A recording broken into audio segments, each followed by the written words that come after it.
Hi ವೀಕ್ಷಕರೇ, ಎಲ್ರಿಗೂ ನಮಸ್ಕಾರ. ನಾನು ನಿಮ್ಮ ಸತ್ಯಪ್ರಸಾದ್.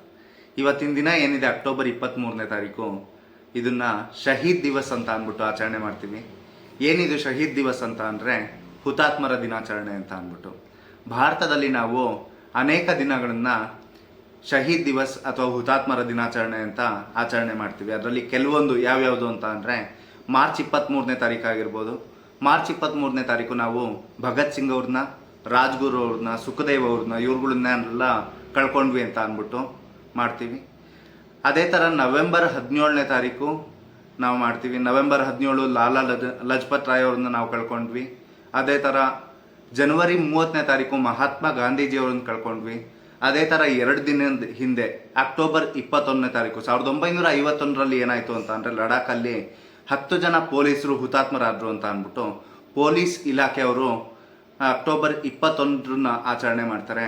ಸೊ ಇದೇ ಥರ ಒಡಿಶಾದಲ್ಲಿ ಇವತ್ತು ಆಚರಣೆ ಮಾಡ್ತಾರೆ. ನಾವು ಅವ್ರಿಗೋಸ್ಕರ 2 ಕ್ಷಣ ನಮ್ಮ ಮನಸ್ಫೂರ್ತಿಯಿಂದ ಮೌನಾಚರಣೆ ಆಚರಿಸೋಣ. ಅದಾದಮೇಲೆ ಒಡಿಶಾದಲ್ಲಿ ಏನಾಯಿತು ಅಂತ ತಿಳ್ಕೊಳ್ಳೋಣ. ಅದ್ರ ಬಗ್ಗೆ 2 ಕ್ಷಣ ಮೌನಾಚರಣೆ ಮಾಡೋಣ. ಒಡಿಶಾದಲ್ಲಿ ಸಂಬಲ್ಪುರ ಅಂತ ಪ್ರದೇಶ ಇತ್ತಂತೆ. ಅಲ್ಲಿ ವೀರ ಸುರೇಂದ್ರ ಸಾಯಿ ಅಂತ ಅಂದ್ಬಿಟ್ಟು ಒಬ್ಬರು ಮಹಾನ್ ಸ್ವಾತಂತ್ರ್ಯ ಹೋರಾಟಗಾರರಂತೆ.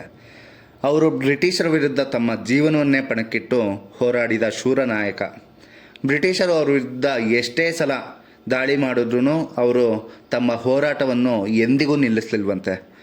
ಅವರ ಬಲಿದಾನವನ್ನು ಸ್ಮರಿಸೋಕ್ಕೋಸ್ಕರ ಒಡಿಶಾದ ಜನರು ಏನು ಮಾಡ್ತಾರೆ ಅಂತ ಅಂದರೆ ಅಕ್ಟೋಬರ್ 23ನೇ ತಾರೀಕನ್ನು ಶಹೀದ್ ದಿನ ಅಂತ ಆಚರಣೆ ಮಾಡ್ತಾರಂತೆ. ಆದರೆ ಇದು ಏನು ಅಂತ ಅಂದರೆ ರಾಷ್ಟ್ರ ಮಟ್ಟದಲ್ಲಿ ಹೆಚ್ಚು ಜನಪ್ರಿಯವಾಗಲಿಲ್ಲ. ಅದಕ್ಕಾಗಿ ನಮ್ಮಲ್ಲಿ ಬಹುಜನರಿಗೆ ಈ ದಿನದ ಅರ್ಥ ಅಥವಾ ಏನಾಯಿತು ಅಂತಲೇ ಗೊತ್ತಿಲ್ಲ ನಮಗೆ. ಅವ್ರ ಧೈರ್ಯ, ತ್ಯಾಗ ಮತ್ತು ದೇಶಪ್ರೇಮ ಇದೆಲ್ಲ ನಮ್ಮೆಲ್ರಿಗೂ ಪ್ರೇರಣೆ ಆಗಲಿ. ಇವರೆಲ್ಲ ಹೋರಾಡಿದ್ದು ನಮ್ಮ ದೇಶಕ್ಕೆ ಸ್ವಾತಂತ್ರ್ಯ ಸಿಗಲಿ ಅಂತ ಅಂದ್ಬಿಟ್ಟು. ಆದರೆ ದುರದೃಷ್ಟವಶಾತ್ ಇವತ್ತು ನಮ್ಮ ಹತ್ರ ಅವರಿಲ್ಲ. ಹಾಗಾಗಿ ಕಮೆಂಟ್ ಬಾಕ್ಸಲ್ಲಿ ನಾವು ಇವತ್ತು ಜೈ ಹಿಂದ್ ಅಂತ ಬರೆಯೋಣ. ಅವರೆಲ್ರಿಗೂ ಒಂದು ರೆಸ್ಪೆಕ್ಟ್ ತೋರಿಸೋದಕ್ಕೆ. Thank you.